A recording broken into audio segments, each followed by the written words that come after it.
It's the group at the center of major conspiracy theories. They've been accused of pulling the strings of major governments around the world, for inserting symbols into such prominent places as the US dollar bill, and conspiracy theorists have claimed that everyone from the Beatles to Tom Brady to Kanye West are more recent members of the centuries-old society. There's no doubt the Illuminati have impacted world affairs, even if just by being at the center of conspiracy theories. But where did this group get its start? Well, let's take a look at the man behind this secret society, Johann Adam Weishaupt.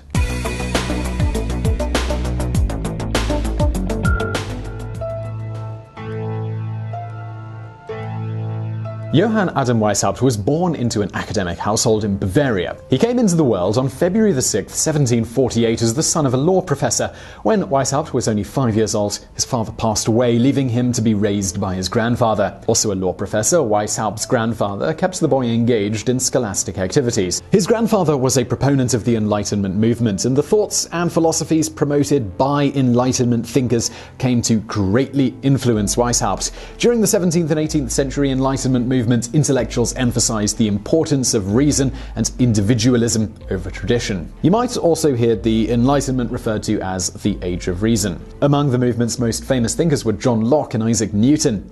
When he was 7 years old, Weishaupt's education expanded beyond his grandfather's teaching. The family was Catholic, and Weishaupt began attending a Jesuit school. He was a voracious reader, and by the time he was 20 years old, he had earned his doctorate in law. He began teaching law, but within a year he became the beneficiary of the dissolution of the very religious order that had educated him. Political maneuvering, coupled with cultural changes, made the Jesuits a threat to the power of some European leaders, at least in their eyes. The order was suppressed in several countries, and even the Pope issued a brief suppressing the Jesuits. Because of the order's suppression in 1773, Weishaupt was able to move from being a professor of secular law to being a professor of canon law at the University of Ingolstadt. Before the suppression, only Jesuits taught canon law. Now Weishaupt could be a professor, but he nonetheless found himself as the only non-clergy member serving as such. Although the order had been suppressed, they still wielded considerable power at the university, and Weishaupt and his Enlightenment-influenced ideas, well, they hit some roadblocks. As a result, Weishaupt grew to dislike clerics. He was frustrated, and he wanted a way to spread the words of the Enlightenment without being stonewalled by the church. So he decided to start his own society. And what was the goal of this society? This is the great object held out by this association, and the means of attaining it is illumination, enlightening the understanding by the sun of reason, which will dispel the clouds of superstition and of prejudice. Initially, Weishaupt didn't want to start his own secret society. He had wanted to join the Freemasons, a group that he thought would line up nicely with his passion for reason over religion. But ultimately, he decided that the Freemasons weren't exactly what he wanted, and so he took the leap and started his own society. He did look to the Freemasons for inspiration in rituals and organizational structure, though.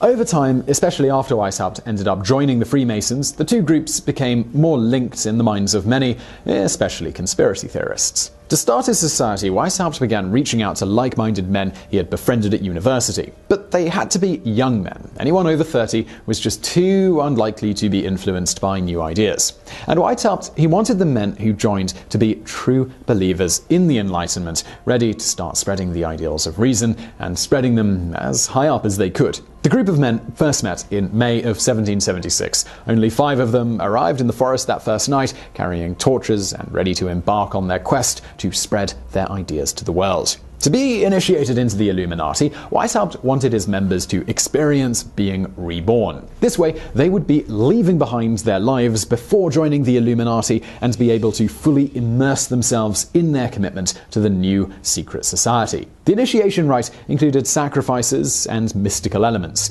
Hooded men, unknown identities, and darkened rooms are hallmarks of such rites. Claims have been made that the Illuminati initiation rites have taken the sacrifice element to its most extreme stage, the sacrificing of an actual human being. To be initiated and reborn, the idea is that the new member would have to experience death and be reborn, and actually killing someone would give them an insight into the experience of death. But the initiation rite is also said to have given many members the experience of death and rebirth through the killing of an animal. The Illuminati would put an animal on top of the new member, kill the animal, and just let it bleed to death on top of the new member. Soaking in the animal's blood encouraged rebirth and the understanding of life, death, and knowledge overall.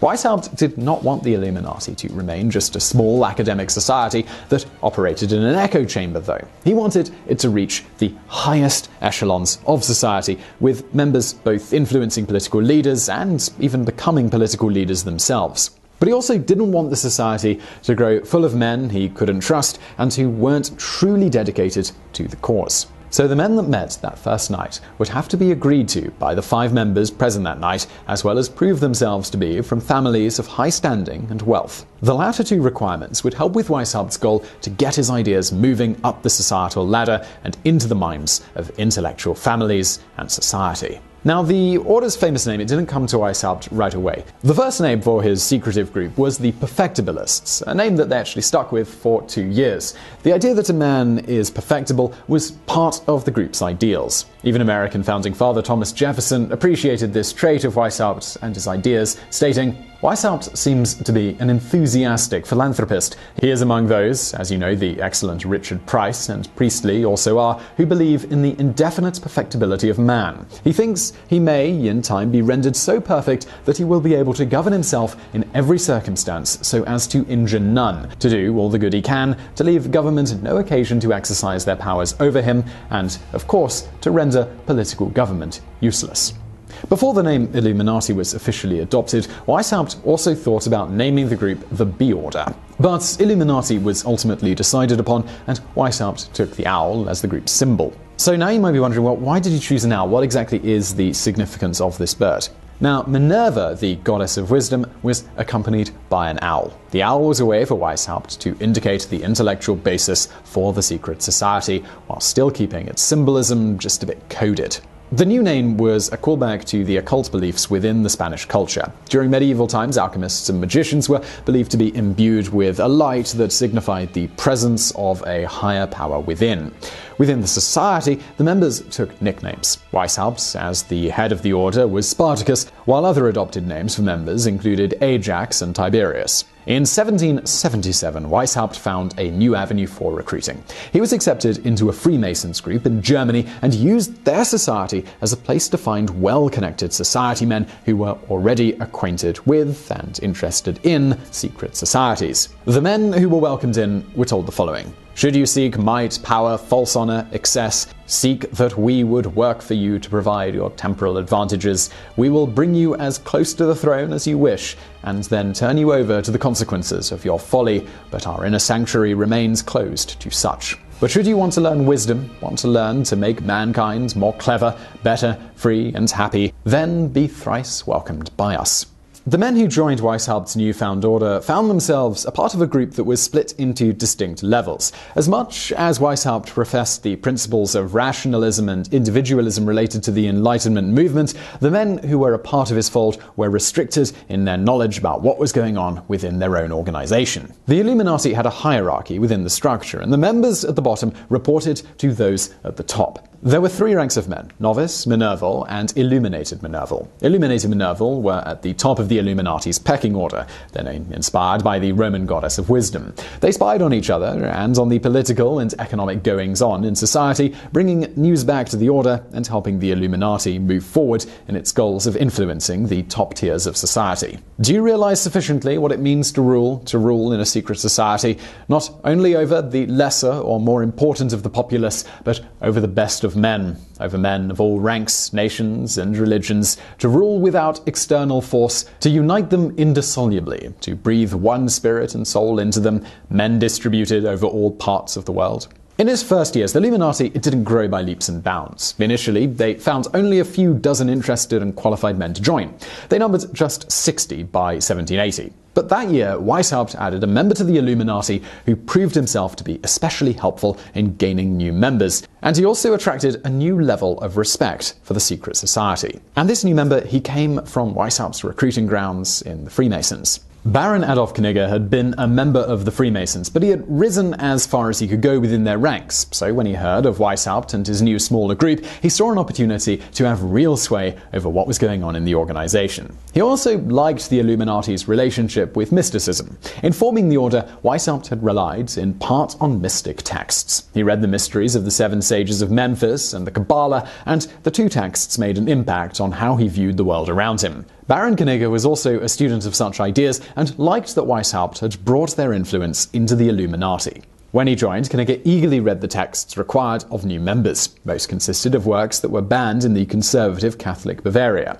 In fact, Knigge read the text so quickly that Wייסהאופט had to stall for time. He didn't want Knigge to reach the illuminated Minerval level so quickly. So he put off Knigge while he tried to come up with new ideas for readings and required actions, but Knigge figured out that Wייסהאופט was trying to delay his achievement of the highest level. When he brought this up to Wייסהאopт was willing to listen. He was also willing to listen to Knigge's new ideas for the order.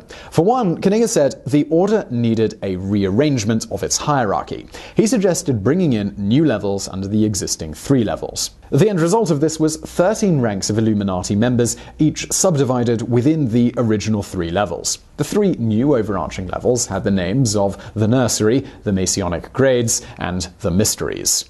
Knigge also used his influence to change Wייסהאopt's strong messaging about the church and about religion. He realized that such a strong stance might be hampering the group's ability to grow and recruit new and powerful members. After all, the church wielded much power in Bavaria in the 18th century, and even the promise that a society was secret might not be strong enough assurance for men from powerful families to risk joining. Wייסהאopт listened to Knigge and the Illuminati they benefited. From an organization of just 60, they grew to 200 by 1782. Then the group grew to 3,000 members by 1784. The Illuminati had also spread beyond Bavaria. Membership now included Hungary, Poland, and Italy. But having that many members spread throughout a number of countries made it harder and harder to keep things quiet. And if their very purpose was to infiltrate and influence political thought and actions, then of course the upper echelons of society would start to notice them. In 1784, their growth became a problem. Members of the Illuminati were sending correspondence back and forth, and the government had their eye out for it. Writings with internal Illuminati ideas and policies were intercepted in Bavaria. It's also been thought that this interception was set up. By this point, Wייסהאopт had some disgruntled members within his ranks. When Wייסהאopт first started the organization, he told some members there would be supernatural communication if they achieved the highest level within the society. But plenty of people had achieved this by 1784, and there was no supernatural communication to be had. Baron Knigge and Wייסהאopт, they also had a major disagreement. They didn't have the same idea about some of the society's rituals, and their arguments culminated in Knigge leaving the secret society. The same year he left the Illuminati, the Bavarian government banned all secret societies. That was in 1784, which was the same year that the membership had exploded. By the next year, the Bavarian government took it a step further. They banned the Illuminati specifically. As part of the Illuminati's banishment, the government began raiding the documents of known Illuminati. Documents started to be published, and this secret society and its membership, it wasn't so secret anymore. Public officials became known as members, putting their livelihoods and societal rankings on the line. The Illuminati simply couldn't function with its membership being known. Throughout all of this society building and government influencing, Wייסהאopт had still been working as a professor at the University of Ingolstadt. But when the government banned the Illuminati, he was forced to flee his home and leave behind his job. Wייסהאopт wasn't kind to government of any sort, not just Bavaria, so it is not surprising that they were not pleased with his writings. So just how strongly did he feel about the government? Well, take this quote. "When man lives under government, he has fallen, his worth is gone, and his nature tarnished." When the Illuminati were banned from Bavaria, Wייסהאopт was forced to flee to Gotha, another part of Germany. There, Wייסהאopт was protected by a sympathetic duke. Duke Ernest not only provided political protection for Weishaupt, but he also gave him a pension that allowed him to live without working. Even though the Illuminati had been disbanded in Bavaria, Weishaupt kept pushing the ideas that had led him to start the secret society in the first place. He began writing, ultimately publishing 4 books about the history of the Illuminati and defending its existence. The books were intended both to defend himself and to perhaps encourage new growth for the Illuminati in the province of Gotha. But when Weishaupt passed away in 1830, the Illuminati had all but disappeared from the world stage. It's not easy to operate, even as a secret society, when major world powers, they simply want you gone. While the Illuminati may have disappeared, at least in membership in Europe, the group by no means disappeared from the world's imagination and conversations. Based on today's conspiracy theories and the prevalence of the Illuminati in pop culture, it can be argued that Weishaupt succeeded in creating a secret society that had an influence on the world. Dan Brown's massively popular novels feature the Illuminati. In Angels and Demons, Brown pits the Illuminati against the Catholic Church in a modern setting. Throughout the book, they use churches and artwork to commit atrocities, relying heavily on coded symbolism. Then there's the Illuminatus trilogy, books that claim George Washington was actually replaced by a member of the Illuminati. They claim that this imposter actually ran the United States. People even suggest that the eye on the American $1 bill is an indication of Illuminati interference in American government. Weishaupt and the Illuminati are also used in video games and comic books, and even rap songs. They're a regular feature on History Channel shows and mysterious shows about conspiracies from all around the world. When major events happen, think the JFK assassination and 9/11, the Illuminati name still gets tossed around as a possible cause. And there's even a theory that the modern-day Illuminati are now headquartered not in Bavaria, where it was founded, but right in the heart of the United States. Not in Washington, D.C., not in New York, not in Los Angeles, but in Denver. Hidden beneath the airport in the Colorado City is said to be the headquarters for the modern-day incarnation of the most powerful secret society in the world. Everything from the airport's runway design to its underground tunnels have been pointed to as evidence for why it's a perfect site for the society's operation.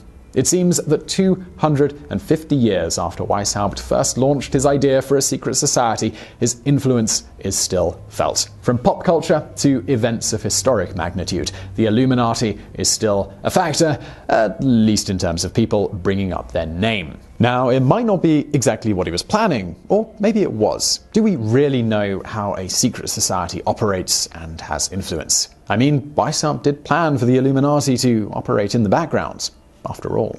So I really hope you enjoyed that episode of Biographics. If you did, there's a couple of things you could do right now. One is hit that like button below. Also, if you want more stuff like this, we put out brand new videos every Monday and every Thursday. So hit that subscribe button below. And subscribe button doesn't do what it used to on YouTube. If you actually want to get a notification about these videos, please do hit that bell button next to the subscribe button, and that'll send you a notification every time, every Monday and Thursday when we put out a new video. Also, if you want to watch something else right now, stuff from the archive, over there on the right.